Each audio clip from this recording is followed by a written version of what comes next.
Today we are joined by two guests. The first guest we're going to be speaking to is a person who has what some might call the unenviable task of adjudicating at this week's Easter Festival of Plays. And Jennifer Scott-Reid, I should say that at this point, our Beth was very disappointed that she couldn't be here today because she wanted to say how proud she was of having received one of your actual awards at the One Act Festival last year. I'm just intrigued to know if any bribes changed hands, maybe cake. I know you have mentioned that you like cake. Beth likes cake.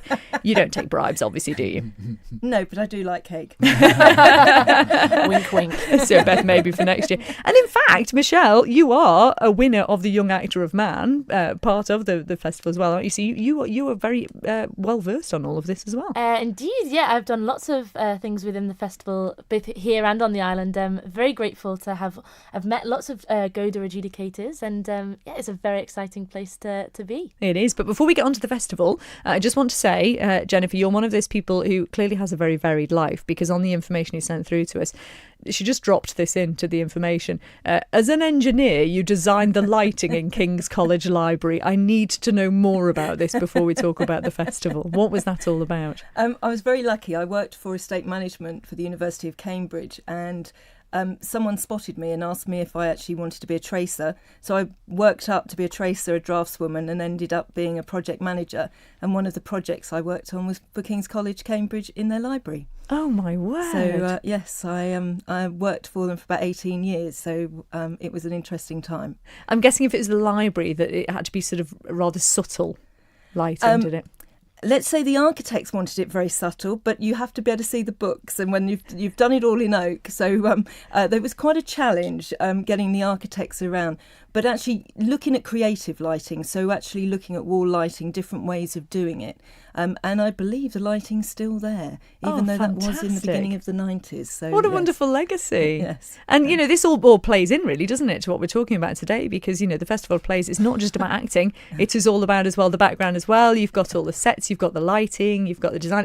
Does that all come into to the judging side of things? Yes, I fundamentally believe as an adjudicator you need to understand all the aspects of theatre. So stage management, lighting, sound, everything. And I think that then helps you understand what goes in to actually put a production on. Yeah, which is very necessary. And you have plenty of experience, 30 years, in fact, in all aspects of theatre. You must have started very young, Jennifer. And it includes several productions at the Edinburgh Fringe Festival. What was that like as an experience? Oh, it was brilliant. I went first in 2006 when my daughter had finished her drama degree. She thought we were going to take a two-hander, and I took a large team of 10. And we did it again in 2008. And then over the last 5 years, Teresa, who I met through festivals, I encouraged her to write, and she's a fantastic writer. She has written each of our plays we've taken. We premiere at Edinburgh, I direct, we both act in them, and we've been really lucky, and we've got a good following, and we actually get packed houses, which is quite unheard of. So it's been brilliant. We're not going this year, sadly, but we've done the last 5. That's some achievement to get a packed house when you think of all of the things you're competing against at the Edinburgh Festival, because there is so much going on, isn't there? Yes, you learn, I think, like you say, about learning all aspects. You learn a lot about marketing as well, and how to kind of, even the name of the play is so important. So our last play was The Sound of Extras, which we played extras on The Sound of Music. So it's looking at that familiarity and getting people in. It took a minute there to actually realise what you were talking about. And that went down well, I take it. It went down very well. Fantastic. Yes. Well, we're talking obviously today about the Easter Festival of Plays, which is happening at the Gaiety Theatre right now. In fact, it's already underway. Last year, you were the adjudicator at the, as we mentioned, the One Act plays. So this is kind of a big thing to take on, isn't it? The full week at the Gaiety. How are you finding it so far? I'm loving it. I'm loving it because seeing friends again, I think the camaraderie around the festival circuit is just brilliant. But also the Manx hospitality is great. So it's lovely to be back. Oh, wonderful. And one of the people that has brought you back is Michael Lees, who's with us. It's lovely to have you with us, Michael. Hello, Christy. And you're here sort of in your capacity, aren't you, as one of the long-standing committee members, and did you call yourself a life member of the Manx Amateur Drama Federation? And past chairman, of course, of the Manx Amateur Drama Federation. Obviously, you will be able to tell us a bit more of the history about this Festival of Plays. Just tell us how it all came to be. Well, originally it was designed to encourage tourists to come to the island because in 2 years' time the Federation celebrates 70 years, so they've been going a long time. But as you can imagine, nearly 70 years ago, we had a very good tourist industry. And this was one of the ideas that the Tourist Board, as it was known then, came up with, getting new things to come to the island. So they set up this festival of plays to attract teams from both Britain and from Ireland to come and compete here. And that's how it started out. Now, there were no Manx teams in it at all then. It was only for the teams coming from the British Isles. However, if a team came and they withdrew in the last sort of week or 10 days, we would ask a local team, did they have anything on the stocks that they'd maybe done a few weeks earlier? And that's how the local team started to enter into it. And I'm very proud to say that local companies have won the coveted first prize. One was the Russian players in the south of the island, and the other was the Legion players, and I was in the play. Oh, so fantastic. So it was great. You must tell us what it was. What was the play? Angels in Love, it was called. Great play, yes. Yeah, and the interesting thing about, I think, the Easter Festival is the variety of plays that are on. And some of them, you mentioned it just then, Jan, if you're talking about the idea that, it's difficult in a way to know what to put on to get the audiences in. Massive variety, especially this year, and some are quite challenging as well. Tell us a little bit about some of the ones that have been on so far. We started with a two-hander, which was The Missing Links, and it was a lovely little comedy which was written by John Attribus, and it was a nice, gentle start into the festival. We then went into White Cobra Productions, which was glorious, and many people may remember the film about Florence Watkins Jenkins, Watson, yes, something like that. I'm known for my malapropisms. I knew I'd do it. And it was glorious, and they absolutely, the audience loved it, and a very good team. And we had a wonderful young team last night with Whole Hog Productions doing Bronte by Polly Teal. Again, and the standard is so good. I mean, every play, every night is going to be very different. It's a very varied programme. But actually to just come and see the skill and to see the theatre and be part of that, you learn something, not only about theatre, but about life. And, it would be great if more people came. I must say, one of the enjoyable things for the audience is when the adjudicator comes up after the play, and then you learn about the play. And sometimes when you go to the theatre and you watch a play, you think, oh yes, well, I did enjoy that, but I didn't quite understand part of it. So when the adjudicator comes on and explains that, then it's even more enjoyable. And the background research that, as an adjudicator, you must have to do to then be able to go and talk about it. How do you go about preparing to be on the festival? I think first of all, read the play. Yeah, so that's a lot of plays to read. There is a lot of plays to read. I think I did 9 festivals last year, so it was a lot. I think I read the play first, then I do the background, because I like to actually feel the play first. Then I do the background on the playwright, and then also the period, and if it is about a person, who they're talking about. So, for example, with Florence, there are now some YouTube snippets of her, so that you can get to see what the real person is actually like. And in new plays you can't do that. So in the One Act Festival, it's harder, but you just build up a wealth of experience. And you must return to festivals and perhaps see the same productions come back again. So you've done the research then, I suppose. Yes, absolutely. And it's nice to see how different people do different things with things. I mean, that's the creativity of it, is you have an idea of what they may do, but actually people can blow your minds because, with lighting, with the stylising something. So yes, it's always nice to see. It must be difficult because presumably, I mean, there's lots of different adjudicators that do this all the time at different festivals. You said yourself you've been to a lot of festivals. It must be difficult because there must be a certain element of subjectivity in this, presumably, because each adjudicator will like a different approach, perhaps. So somebody might really appreciate the nature of a company taking on a play and doing something very different with it, whereas another adjudicator might like you being a bit more traditional. How do you get around that? Well, we have a very strict marking system. I'm actually on council. I'm vice chair of the Guild of Drama Adjudicators. So we have a very strict marking system. So we mark on stage presentation, then there are marks for production, the direction of it, then the acting, and then dramatic achievement. And really, we have to keep subjectivity out of it as much as we can. Now, obviously, there's going to be an element, but, you can't look at a play and just because you don't like the play, that's got nothing to do with it. And, I've been competing over 30 years and I've heard adjudicators in the past going, well, I don't like this play. That actually has nothing to do with it. You have to actually look at what has this company done with the text there.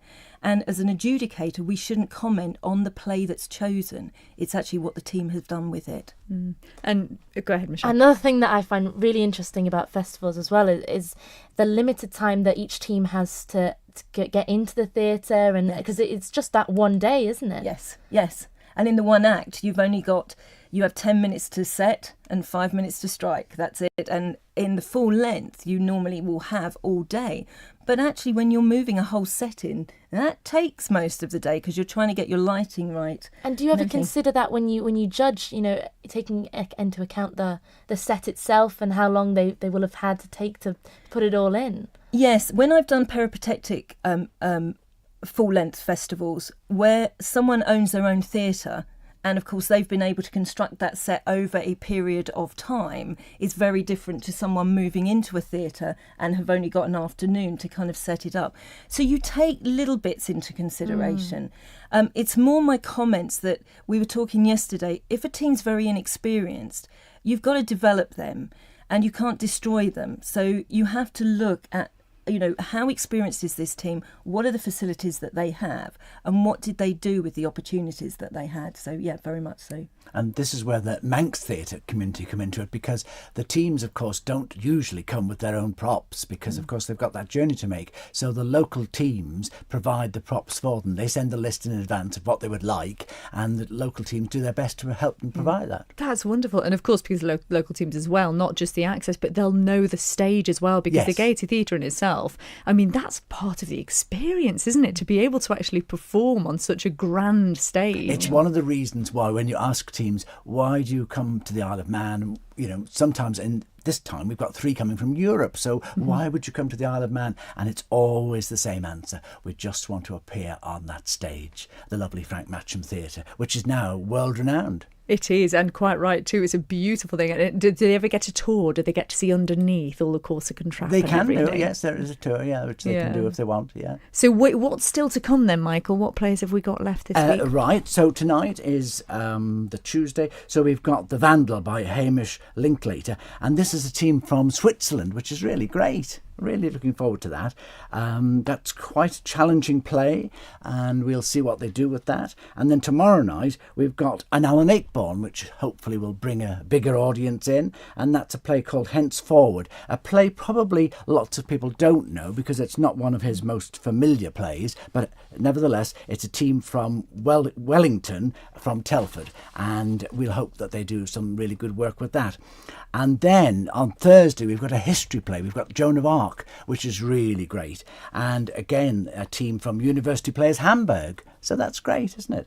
And they came before and were a very high standard. So really looking forward to that. And then we finish off on Friday with the Bijou Players from London, and they've also been before, and I think they've won at least 3 times. Not a Game for Boys by Simon Block. Again, a very challenging play. 3 guys, 3 taxi drivers, I believe. So that's a really challenging play. But besides that, there'll be the winners announced by Jennifer on Friday night, but also the winner of the Young Actor of Man. And that competition, by the way, is on tomorrow afternoon at 2:00 at the Balcomine Studio Theatre. So if anybody wants to go along, they're more than welcome. And we have such talent here with the youth, don't we? It's incredible, Michelle. And actually, Michelle, hearing Michael just mention that, the idea that it's actually the Young Actor Man competition tomorrow, does it make you feel butterflies? For what it was like when you did it? Yeah, definitely. It was quite a few years in my teenage years. Anyway, I'm not sure what year I won it now. I can't even think back. But it's a great competition, and especially they have the first round when the one acts are on at the same time, and then it goes through to the final, and it really is a big learning experience, I think, for any young actor on the island. It's a fantastic experience, and I have to say, I was looking at the website earlier, Michael, your website earlier, and there's a lovely article written by by Fiona Heller from the Youth Arts Centre, and she's talking about the opportunities that certainly the One Act Festival, but also the Easter Festival gives to young people.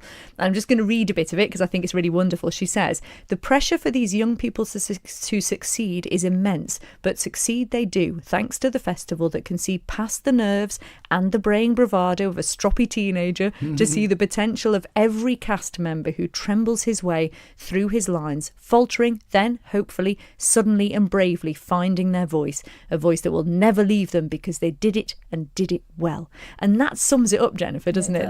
Because we do have a lot of youth going into theatre here, and it just gives them great life skills, doesn't it? Yes, it builds confidence, self-belief, self-esteem.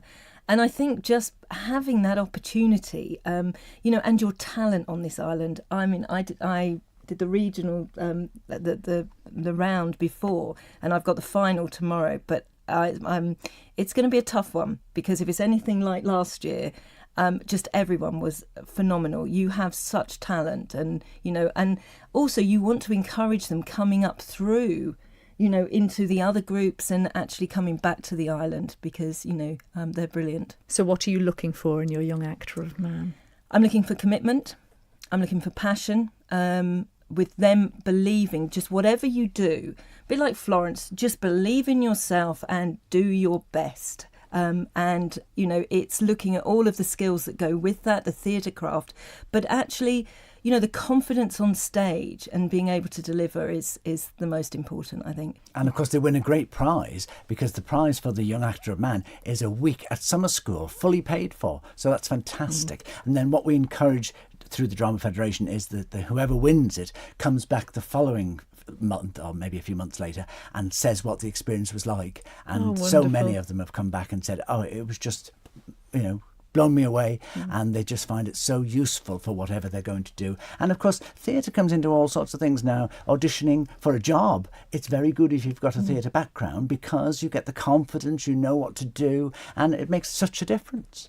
Okay, well, Michelle, before we move on, I just want to ask you what advice you might have for some of those young actors listening who might be taking part tomorrow. Just stay calm, stay focused. As Jennifer said, do the best you possibly can. I'm sure they will have put hours and hours of preparation into what they present tomorrow afternoon. Just stay true to yourself and enjoy it is the main thing. Fantastic. Well, Jennifer and Michael will be with us for the rest of the hour. It's lovely to have you with us this afternoon.